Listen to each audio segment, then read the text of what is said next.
El discípulo. Revista para la educación cristiana transformadora. ¿Estamos viviendo de manera agradable ante Dios? ¿Es nuestra forma de vivir congruente con lo que enseñamos sobre la fe? ¿O acaso las crisis nos están alejando de Dios de manera que no podemos escuchar su llamado a volvernos a Él? En la vida de cada persona y de cada comunidad siempre llegan momentos de crisis. Es en esos momentos de crisis cuando más necesitamos ser capacitados por el Espíritu para resistir y seguir luchando por la vida. En la clase de hoy veremos cómo Dios promete poner en nuestras manos las herramientas que necesitamos para enfrentar y vencer la crisis. Mi nombre es el reverendo Luis Felipe Ramos Román, pastor asistente en evangelización y educación cristiana, y te invito a que juntos participemos de esta experiencia educativa. El discípulo. El discípulo. Una revista para la educación cristiana transformadora. Mis queridos hermanos y hermanas, que el Señor les bendiga en este día. Qué bueno una vez más compartir con ustedes la palabra del Señor. Y en el día de hoy estaremos trabajando nuestra lección número 22 titulada Dios promete estar presente. Estaremos utilizando como base el libro de Joel, capítulo número 2, versículos 21 al 27. Y tenemos un versículo a memorizar que se encuentra en el versículo 27. Dice: conoceréis que en medio de Israel estoy yo, y que yo soy Jehová vuestro Dios, y no hay otro, y mi pueblo nunca jamás será avergonzado. Tendremos como objetivo en el día de hoy poder reflexionar sobre lo que es el juicio de Dios. Número 2, celebrar la salvación que Dios ofrece gratuitamente a su pueblo fiel.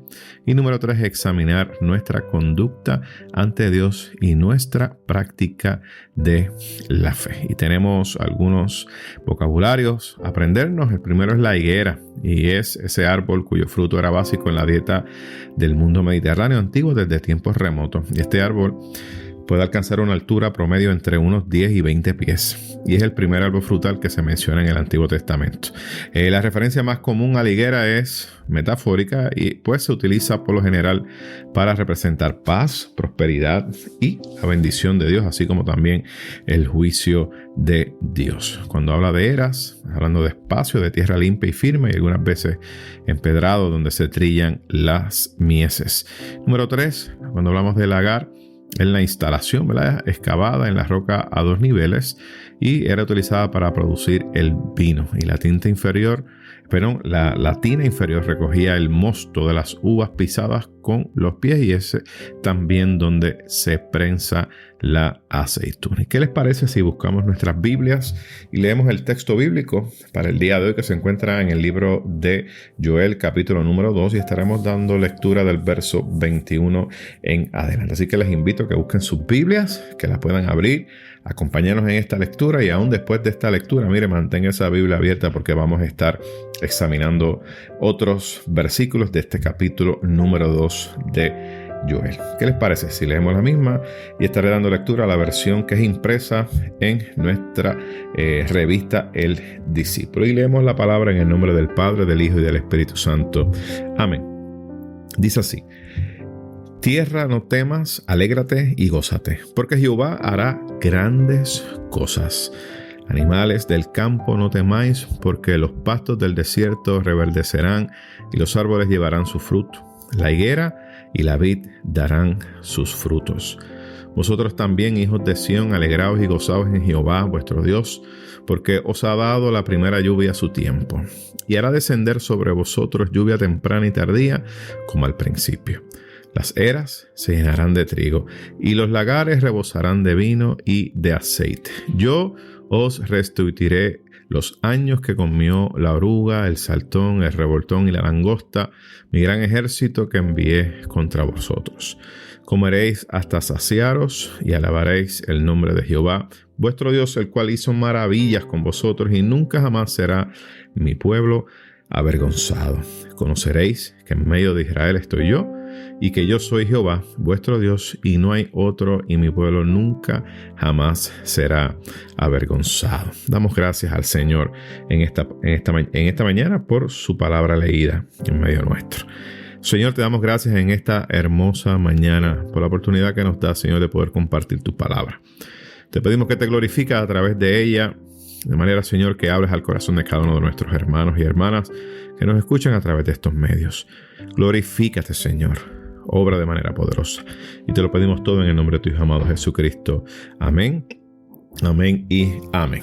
¿Qué les parece si hablamos un poco acerca del libro del profeta Joel?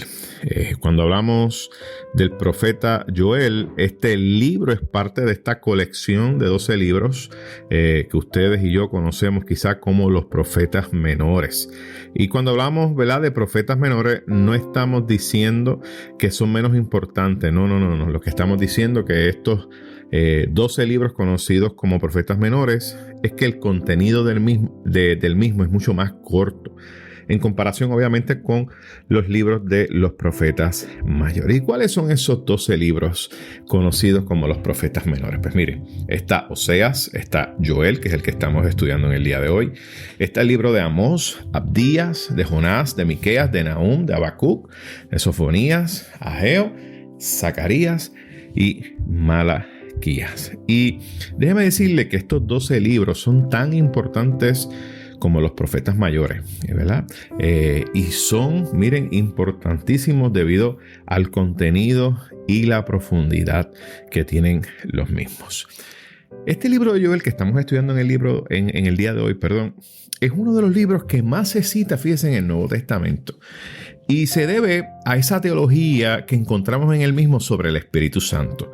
Y obviamente nos habla también acerca de una promesa futura de ese derramamiento de su Espíritu sobre todo su pueblo, ¿verdad? Como una manifestación divina, ¿verdad? De lo que es la presencia de Dios en medio de su pueblo. Así que cuando hablamos de esta teología del Espíritu Santo, que a veces las personas piensan que no se encuentra nada en el texto en el Antiguo Testamento sobre teología del Espíritu Santo, que solamente se encuentra en el Nuevo Testamento. No, mis hermanos.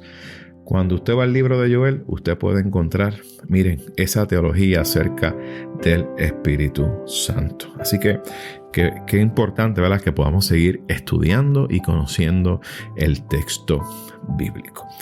Este libro de Joel también cuenta con una serie de profecías, ¿verdad?, sobre el tema del Día del Señor. Y cuando hablamos del Día del Señor, es importante que entendamos a qué se refiere, ¿verdad? Y ese Día del Señor que habla en el libro de Joel, habla de ese momento cuando Dios va a estar juzgando a los pueblos y lo va a hacer con justicia, pero lo va a hacer conforme a su palabra y también a su misericordia. Y la palabra de juicio en el libro de Joel, usted va a notar que va a ir dirigida mayormente a Judá. Y a Judá, usted y yo sabemos que es el reino del sur. Sin embargo, el contenido de estas exhortaciones que encontramos en el libro de Joel, miren, tienen una validez para el pueblo de Dios en todo momento y en todo lugar. Así que no dejemos eso a un lado y pensamos, no, eso era solamente para ellos allá en el pueblo de Judá. No. Hay unas exhortaciones que tienen una validez para nosotros en el día de hoy, en este momento, en este contexto. Y esta clase de hoy nos va a hacer reflexionar un poco acerca del juicio de Dios, ¿verdad? De lo que es la salvación que ofrece nuestro Dios, ¿verdad?, a través de Jesucristo. Y también nos invita a examinar lo que es nuestra práctica de la fe a la luz de las enseñanzas proféticas. Vayamos al texto, ¿verdad? El libro de Joel, capítulo 2. Pero les invito a que, más allá de los versículos que estaremos estudiando, el 21 al 27, me acompañen en sus Biblias también y vamos a estar dando una revisada a esos primeros versículos, capítulo 2, los versículos 1 en adelante. Así que usted vaya utilizando su Biblia y vaya haciendo las notas que tenga que hacer. El pasaje de hoy, el que estamos hablando de hoy, del capítulo 2, versículos 21 al 27, nos habla acerca del Día del Señor. ¿Y qué es el Día del Señor? Bueno, pues es el momento donde Dios triunfará sobre sus enemigos. Y entendemos que es un tiempo de batalla espiritual donde las fuerzas del bien y las fuerzas de la vida van a estar luchando contra las fuerzas del mal, contra las fuerzas del pecado y contra las fuerzas de la muerte. Mejor conocido, mis queridos hermanos, como las fuerzas del caos. Sin embargo, cuando usted lee el capítulo de Joel desde sus inicios, iniciando con ese versículo 1 y 2, vemos que esos versículos previos a los que estamos discutiendo en el día de hoy nos presentan una serie de imágenes que aluden al inicio de una gran batalla. Y cuando usted lee esos primeros versículos del capítulo de Joel, nos hablan acerca de que hay una orden de sonar trompetas. También nos habla de que cuando esas trompetas suenen se va a levantar el ejército del Señor y que será un día terrible, ¿verdad? Un día de oscuridad es la expresión que utiliza el texto, un día de tinieblas, ¿verdad? Un día difícil, un día terrible. Y nos habla acerca de un ejército. Y es el ejército del Señor. Y es un ejército que es fuerte, es un ejército que es numeroso. Y la expresión que utilizan, me encanta mucho una de las versiones, la nueva versión internacional, dice que es un pueblo fuerte y numeroso que se ha desplegado como la luz del amanecer. Ustedes saben, cuando amanece todas las mañanas, no sé si usted ha tenido la oportunidad de ver un amanecer en una montaña. Yo me acuerdo cuando estaba adolescente, iba a un campamento en Adjuntas y allá nos levantaban como a eso de las 4:30 de la mañana a subir una montaña para poder ver el amanecer. Miren, era impresionante. Y cuando aquella luz del amanecer salía, de momento todo aquello que estaba oscuro era cubierto por esa luz del amanecer. Y esta es la comparación que está haciendo. Y este ejército es un ejército que nunca ha sido visto. Miren, en comparación con los ejércitos que había en aquel tiempo y en aquel momento, no es nada comparable. Y usted sigue leyendo, ¿verdad?, esos versículos primeros del capítulo 2 de Joel.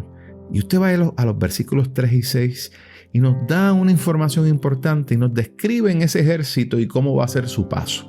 Cuando usted empieza a leer estos versículos 3 y 6, usted se puede sentir, wow, lo que está diciendo aquí suena como fuerte. Vemos que lo que sucede con este ejército cuando pasa, miren, no deja nada vivo. Y sí, fíjense que la descripción que utilizan estos versículos acerca de este ejército es que será como el fuego.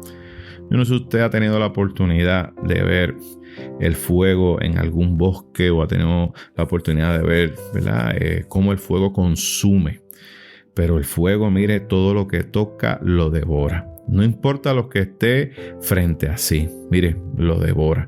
Interesantemente, no solamente cuando el fuego está devorando lo que está frente a sí, una vez termina, miren, lo que quedó está destruido y aún hay fuego que sigue consumiendo lo que está allí. Así que no importando lo que esté de frente, miren, el fuego lo va a consumir. Y dice el texto que nadie se va a escapar. También nos habla acerca de que van a tener soldados que van a estar montados a caballo y otros que van a estar conduciendo carros de caballo. Y cuando se mueve este ejército, está produciendo un ruido, miren, grande, es un estruendo. Así que cada vez que se mueve este ejército está haciendo un estruendo a su paso. Y este ejército, cuando las personas lo ven y lo escuchan, lo que está haciendo lo que hace es que infunde en el corazón de las demás naciones un gran temor. Y usted sigue leyendo y va a ver que los versículos 7 al 9 nos presentan unas imágenes, ¿verdad?, que representan, mejor dicho, la fortaleza de este ejército invencible del Señor. Miren cómo nos describen esos soldados. Dicen que trepan por los muros, se mueven de manera organizada, no van a ser detectados y tampoco van a ser heridos. Y cuando yo leía este texto decía, wow, esto suena como si fueran unidades especializadas del ejército, ¿verdad?, que se mueven de una manera organizada. Miren, no hay obstáculo que no puedan pasar, no se detectan y son bien difíciles para poder herirlos. Pero mira, algo así es la comparación que está haciendo el texto bíblico con esto. Y lo que está haciendo referencia es que son un ejército que está muy bien capacitado y conoce. Y usted sigue leyendo el versículo bíblico, los versículos bíblicos siguientes, como el versículo 10 y 11, y vemos que hablan acerca que los cielos y la tierra tiemblan ante la presencia de Dios. de manera que hasta el sol y la luna y las estrellas, miren, pierden su luz ante el Dios victorioso. Y cada una de las órdenes que este ejército recibe de parte de Dios, ellos la acatan y la cumplen. Y esta visión que está teniendo el profeta, fíjense, hace que él tenga una expresión muy interesante. Y dice, porque grande es el día de Jehová y muy terrible. ¿Quién podrá soportarlo? Esa es la expresión que hace el profeta cuando tiene esta visión. Sin embargo, cuando usted lee los versículos 12 al 14 de este capítulo 2 de Joel, vemos cuál es el propósito de esta visión que está teniendo. Y esta visión, el propósito es motivar al pueblo a que se arrepienta, a que tenga una verdadera conversión. Fíjense que el texto me encanta cómo lo presenta. Dice, miren, no rasquen sus vestidos, rasquen su corazón. Y automáticamente lo que viene a mi mente es este versículo bíblico que habla acerca de que un corazón contrito y humillado, Dios no lo despreciará. Dios estaba pidiéndole al pueblo que se arrepintiera. Mire, que se arrepintiera y que tuviera una conversión verdadera. Estaba pidiéndole que se humillaran. Más allá de esa humillación física de rasgar sus vestiduras, Dios le estaba pidiendo que rasgaran su corazón, que humillaran su corazón. Y aquí es que hay un versículo muy conocido por muchos de nosotros, el versículo 13 del capítulo 2 de Joel dice, porque misericordioso es y clemente, tardo para la ira y grande en misericordia. Y la otra parte del texto que en muchas ocasiones no la leemos, dice, y que se duele del castigo. Y que se duele del castigo. A Dios le duele castigar. Por eso nos llama al arrepentimiento, a que nos volteemos a Él, que rasguemos nuestros corazones y nos humillemos. Me encanta mucho porque el versículo 14, me gusta como lo dice la Nueva Versión Internacional, nos dice que hay una oportunidad de salvación. Así que, no importando lo que el pueblo hizo, le está diciendo arrepiéntanse, rasguen sus corazones. Y lo que le está diciendo es, miren, hay oportunidad de salvación. Y dice el texto 14, me encanta cómo lo dice, tal vez Dios reconsidere y cambie de parecer. Y más allá, dice, y deje tras de sí una bendición. Nuestro Dios es un Dios grande en misericordia. Nuestro Dios es tardo para la ira. A Él no le gusta el castigo. Por eso, si nosotros vamos y nos arrepentimos de todo corazón, Dios puede reconsiderar y puede cambiar su padecer y traer bendición. Miren, esta palabra es hermosa. Versículo 15 al 17, estos versículos nos presentan que está haciendo el profeta un llamado al pueblo, y es un llamado a orar, y es un llamado a ayunar. Le está diciendo al pueblo que se humille, que le pida perdón al Señor para evitar ser entregados en las manos de las naciones enemigas que estaban allí muy deseosas de invadirles. Y vemos entonces que el profeta afirma que Dios va a contestar la oración y que perdonará a su pueblo si todos se humillan. Y de igual manera los va a prosperar. Y ahí vemos entonces estos versículos 20 y 22 que Dios promete que salvará a su pueblo y castigará a sus enemigos. Y vemos que el profeta le dice al pueblo de Judá que se goce porque Dios los bendecirá, los prosperará de tal manera que lo que perdieron en la crisis, está hablando de una gran sequía que hubo, también hubo una epidemia de langostas que se comieron todas las cosechas. Dios le está diciendo, va a llegar ese momento hermoso. Y miren, y van a comer hasta saciarse y van a alabar a Dios con gran alegría. Y vemos que el texto, el versículos 27 al 32, vemos que nos presenta que Dios va a derramar de su espíritu sobre toda persona. Me encanta cómo lo trae porque habla de viejos, de niños, de jóvenes, adolescentes, hombres, mujeres, toda raza. Miren, va a derramar de su espíritu. Y ese derramamiento también va a estar acompañado de unas señales cósmicas en el cielo y en la tierra. Y después de todo esto, hermosamente, la promesa de salvación seguirá vigente para toda la humanidad. Mis queridos hermanos, la fe es una de las fuentes que provee la ayuda que tanto necesitamos en momentos de crisis. Cuando estamos en crisis, debemos aprender a buscar el rostro de Dios en oración, a buscar el rostro de Dios a través de la lectura de la palabra. Miren, a través de las disciplinas espirituales como el ayuno, entre otras. Ahí vamos a encontrar, mis queridos hermanos, oportuno socorro. Quizá muchos de ustedes conocen, pero en el mes de abril del año pasado recibimos una noticia muy triste. Nuestro hijo comenzó a enfermarse y lo llevamos al médico y los análisis nos dieron como resultado de que mi hijo fue diagnosticado con lupus. Y esto es una condición del sistema inmune, que el mismo sistema inmune va atacando su cuerpo, sus órganos. Y en medio de su enfermedad, la condición le atacó su piel, le atacó su cerebro y le atacó sus riñones. Y fueron tiempos difíciles y no nos quedó otra que nosotros, miren, buscar el rostro de Dios a través de la oración, a través de la lectura de la palabra. Pudimos encontrar ese socorro que tanto necesitábamos. Y vemos que el Señor, poco a poco, vemos cómo nuestro hijo sigue recuperándose. Y en el nombre del Señor sabemos que pronto Dios hará un milagro hermoso en él. Pero no podemos permitir que las crisis nos alejen de Dios. Porque en ocasiones las crisis nos pueden empujar a volvernos, ¿verdad? A volver a nuestra vida pasada de pecado. No. No, mis queridos hermanos. No importa lo que tú hayas hecho. Si te arrepientes verdaderamente de tus pecados, Dios te va a perdonar. No te alejes del Señor en medio de la crisis. Acércate en Él en oración. Acércate en Él con disciplinas espirituales y yo te aseguro que vas a encontrar oportuno socorro en medio de los tiempos. Y me encanta mucho esta porción porque me habla acerca de que Dios derramará de su espíritu sobre toda carne.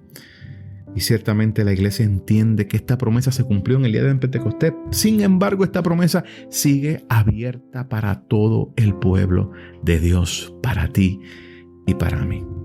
Dios lo que está buscando y Dios lo que desea es capacitarnos, ¿verdad? A través de su espíritu para que podamos enfrentar y vencer las crisis que se nos presentan, como la que tuve yo en el mes de abril en mi familia, con la crisis de salud de mi hijo. Pero es necesario que nosotros busquemos esa presencia de Dios, su rostro, que entendamos que necesitamos de Dios y que Dios nos ama. Mis queridos hermanos, el deseo de nuestro Señor es bendecirnos y nos llama con amor para que nos examinemos, nos arrepintamos de nuestros pecados y aceptemos la salvación que Él nos ofrece. De esa manera vamos a ser sanados y nuestros corazones serán restaurados. ¿Qué les parece si tenemos una palabra de oración? Señor, tú eres quien lucha por nosotros y podemos confiar en tu presencia, pues estás con nosotros como un poderoso gigante. Te damos gracias porque nos amas. Tu amor nos sana, nos transforma y nos restaura. Y gracias por derramar tu Espíritu Santo sobre nosotros. Te lo pedimos todo en el nombre de tu Hijo amado Jesús. Amén y amén. Mis queridos hermanos, que el Señor les bendiga y esperamos así compartir con ustedes la próxima semana.